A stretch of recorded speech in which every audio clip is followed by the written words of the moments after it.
당신의 꿈을 현실로 행복주치 다니쌤.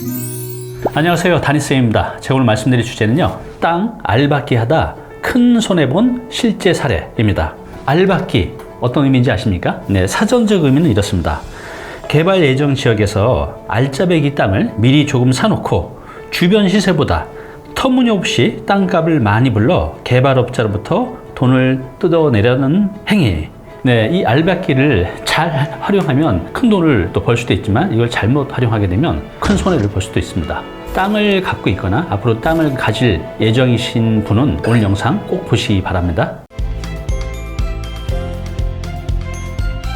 네, 저도 땅을 사서 이제 신축을 하는데 이럴 때 한 필지만 사는 게 아니라 두 필지, 세 필지, 네 필지 이렇게 살 때가 있어요. 그런데 중간에 한 분이 시세보다 터무니없이 너무 비싼 가격을 불러서 시행을 못하는 경우도 많았습니다. 또 어떨 때는 제가 꼭 필요한 땅이기 때문에 그분한테 시세보다 좀 더 높은 금액을 줘서 계약을 하고 저도 좋고 지주도 좋고 이제 이렇게 좋게 끝나는 경우도 있는데요. 오늘 사례자는 좀 너무 욕심을 내셔서 손해를 본 사례인데 어떤 사례인지 말씀드려 볼게요. 네, 작년 3월에 오셨던 이제 50대 후반의 남성분에 대한 얘기입니다.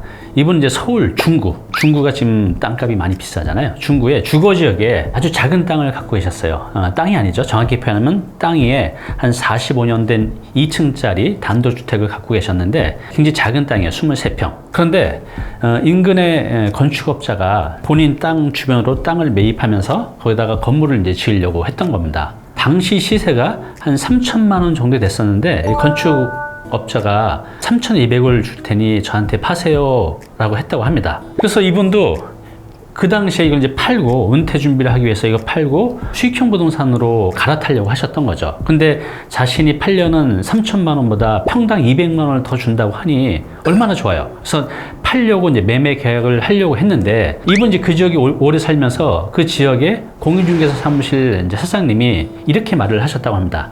저 건축하시는 분 당신 땅을 꼭 필요해서 이거 살려고 하는 거니까 5천만 원 정도 불러도 아마 살 거라고 해서 좀 비싸게 팔아보자. 그럼 그렇게 해볼까? 라고 이제 생각을 했던 겁니다. 5천만 원 제시를 했다고 해요. 이건 너무한 거 아니냐고? 근데 이제 그 당시 건축하시는 분이 그렇게까지는 저희가 해서 사업이 힘들고 여기 시세가 3천인데 그럼 600만 원 더 줘서 평당 3,600만 원 드리겠습니다 라고 이제 얘기를 했던 겁니다. 그 정도도 굉장히 많이 받는 거죠. 자, 그러면 어떻게 됐을까요? 더 높은 금액으로 팔 수 있었을까요? 그 건축하시는 분은 그 금액에 사서는 사업성이 없기 때문에 이 사례자의 땅만 빼고 이제 신축을 시작을 했어요. 그리고 또 이분은 내 땅이 필요하니까 다시 또 협상이 오겠지 라고 생각했는데 웬걸 이제 연락이 전혀 안 오는 겁니다. 이제 본인이 이제 속이 타신 거죠. 그래서 좀 깎아줄 테니 계약하자 라고 했더니 그분이 이제는 필요 없습니다. 어차피 시작했고 그 금액에 사도 저희는 남는 게 없어서 살 이유가 없습니다 라고 이제 얘기를 했다고 합니다. 네, 이 상황을 좀 설명드리자면 이분은 땅을 매입해서 본인의 사옥도 짓고 나머지 이제 임대를 줘서 임대 사업을 하시려는 분이었습니다. 여기 보시는 것처럼 이제 여기 도로죠. 그래서 이분이 이렇게 하나, 둘, 셋, 넷, 5개를 이제 매입을 했어요. 요 23평짜리 요 파란색이 이 사례자의 땅입니다. 보시는 것처럼 요 땅을 매입하면 네모 반듯하고 또 이 코너 자리이기 때문에 이 땅이 굉장히 필요도 했죠. 그래서 좀 더 시세보다 평당 600만 원 더 주고라도 사고 싶은 마음이 있었던 겁니다. 그런데 이분이 이제 너무 터무니없이 높은 금액을 부르는 바람에 이분도 아깝지만 이걸 포기하고 이걸 빼놓고 이렇게 해서 이제 신축을 시작을 했던 겁니다. 그래서 제가 그랬어요. 지금 이거 솔직히 이분이 사지 않으면 다른 사람이 살 일도 없고 신축을 해도 사업성이 사실 전혀 없어요. 여기서 이 땅값 대비해서 나올 수 있는 수익률이 너무 적은 거죠. 그래서 지금이라도 좀 잘 협의를 해서 매매 가능한 금액으로 매매를 해보자 라고 했습니다. 그래서 이제 다행히 최종적으로는요, 평당 2,700에서 이제 6억 2천에 계약을 했습니다. 만약에 이분이 빌라를 지어서 분양하거나 또 건물을 지어서 매매를 하신 분이라면 이거를 살 일이 없어요. 수익성이 안 나오기 때문에. 다행히 이분은 이것을 본인의 사옥으로 살려고 했기 때문에 이 코너 자리가 이렇게 막혀져 있으면 답답하잖아요. 그래서 2,700만 원에 이제 협의를 본 겁니다.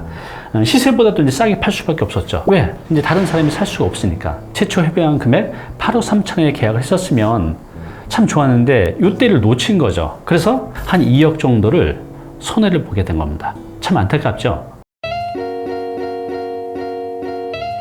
오늘 당신께서 해야 할 일이 있습니다. 땅을 가지고 계신가요? 또 땅을 매입할 예정이신가요? 우리가 이제 나쁜 의도로 알박기를 하는 거는 안 좋은 거죠. 그렇지만 내가 갖고 있는 이제 소중한 땅이 있는데 필요에 의해서 건축업자가 내 걸 사겠다고 하면 시세보다 더 받을 수 있는 겁니다. 자, 그런데 이때 칼자루를 누가 잡았는지 상황 파악을 하면서 협상을 해야 됩니다. 저분이 신축하기 전에는 고객께서 칼자루를 잡고 있었죠. 왜냐하면 건축주가 이걸 필요로 했으니까. 그런데 이미 저분이 신축을 하게 되면 그분한테는 필요가 없는 거죠. 그러면 칼자루가 내게 아니라 저분한테 넘어간 거죠. 그러면 이렇게 불리하게 계약을 하게 되는 겁니다.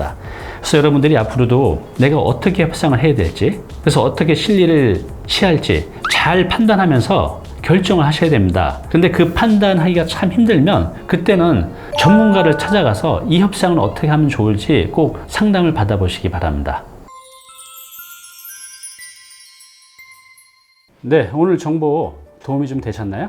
앞으로 이런 정보 계속 받아보실 분은요, 여기 구독 부탁드리고요. 그 다음에 오른쪽은 제가 추천한 영상입니다. 꼭 한번 보시기 바랍니다.